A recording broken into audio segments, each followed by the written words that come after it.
박지원이 그러니까 뭐 국정원장에서 쫓겨나기 전에 윤석열 대통령이 당선되고 난 이후에 언론에 대고 윤석열 대통령에 대해서 많은 얘기를 했습니다.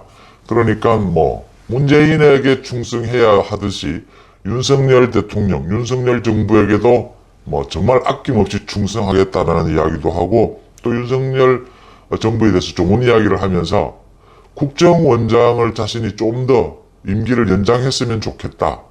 그러니까 윤석열 대통령으로서는 국정원장 적임자가, 이제는 뭐 국정원장 인사청문회까지 다 했고 임용을 했지만 당시로서는 적임자가 빠르게 나타나지 않았다. 그런 점에서 박지원이 국정원장 임기를 좀 더 연장하는, 자신이 윤석열 정부 들어서도 그런 것을 노리고 여러 가지 또 아부성 발언을 했습니다. 박지원은 지난 총선에서 떨어지고 난 뒤에 기억하시면 언론에 나와서 박지원이 말을 잘하지 않습니까? 또 전국을 보는 눈, 간신히 갖춰야 할 건 다 갖췄습니다. 그러니까 간신이라는 건 자기의 정치적 이익만을 위해서, 정말 많은 사람들이 자신의 정치적 이익과 집단, 국가의 이익을 이렇게 균형을 맞춰가죠, 보통 사람들은. 그래서 가급적이면 전체의 이익, 국가의 이익을 앞세우는 사람은 정말 이제 애국자가 되는 것이고, 이 자신의 이익을 앞세우는 사람은 이제 좀 간신에 가까워지는 것인데, 박지원은 간신의 대표적인 간신들은 뭐 거의 대부분을 자신의 정치적 이익만을 노리고 행동을 한다, 결정을 한다라는 점이고, 간신이 되기 위해서는 자신의 정치적 이익, 이것보다 더 중요한 것이 무슨 짓이든 한다라는 것이죠. 어떤 짓이든 한다.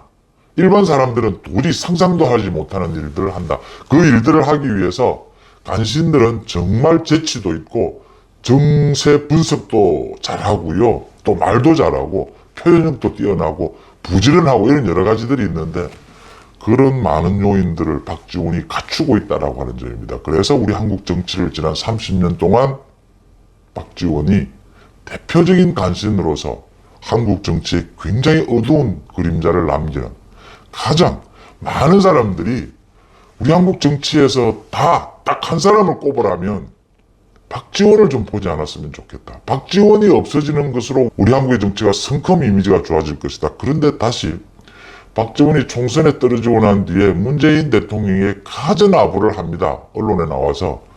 그래서 문재인이, 역시 또 문재인은 그런 점에서도 판단력이 떨어집니다. 박지원을 통해서 대북 정책에서 좀 얻을 게 있을까 해서 박지원을 국정원장에 임명을 합니다.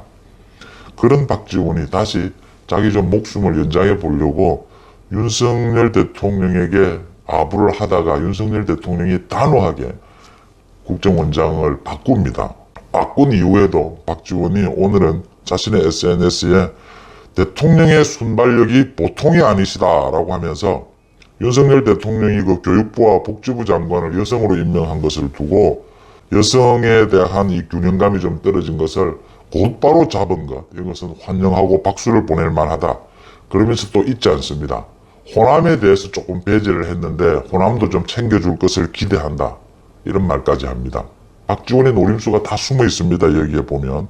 그러면서 박지원이 뭐 앞으로는 균형과 조화를 이룬 인사, 윤석열 정부에 박수를 보내자, 윤석열 대통령의 결단이 굉장히 뛰어나다, 뭐 많은 이렇게 이야기들을 하면서 윤석열 대통령에게 계속 아부를 하고 있습니다. 20여 년 전에 김대중 대통령 정부가 끝나고 난 뒤에 노무현 대통령 시절이었죠. 노무현 정부 시절에 그 대북 송금 때문에 박지원이 감옥을 갔습니다.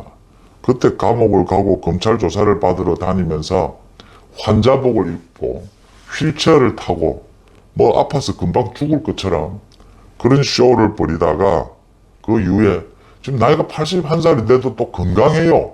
건강도 참 잘 챙긴다라는 부분입니다.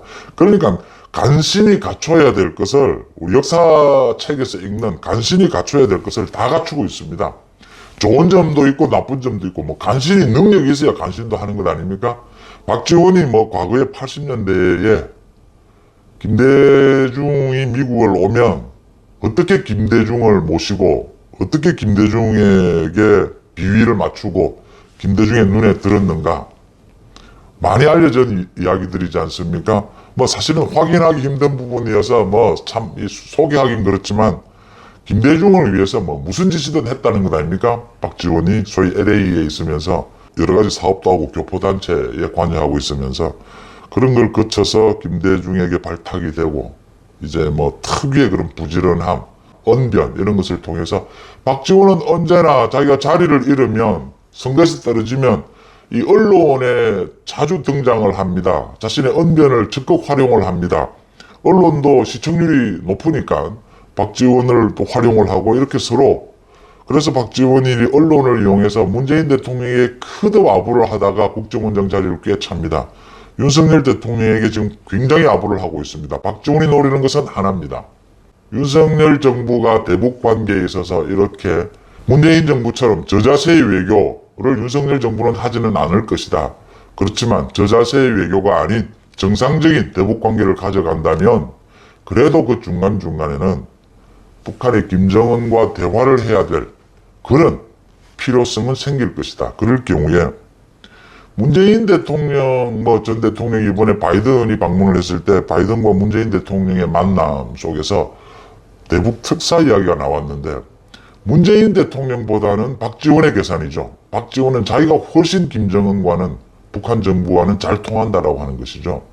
그러니까 더 오랫동안 20년이 됐으니까 무려 20년 동안 북한 정권과의 자기 관계 그런 부분에 있어서 윤석열 정부에서 자신을 필요로 하는 경우가 올 것이다.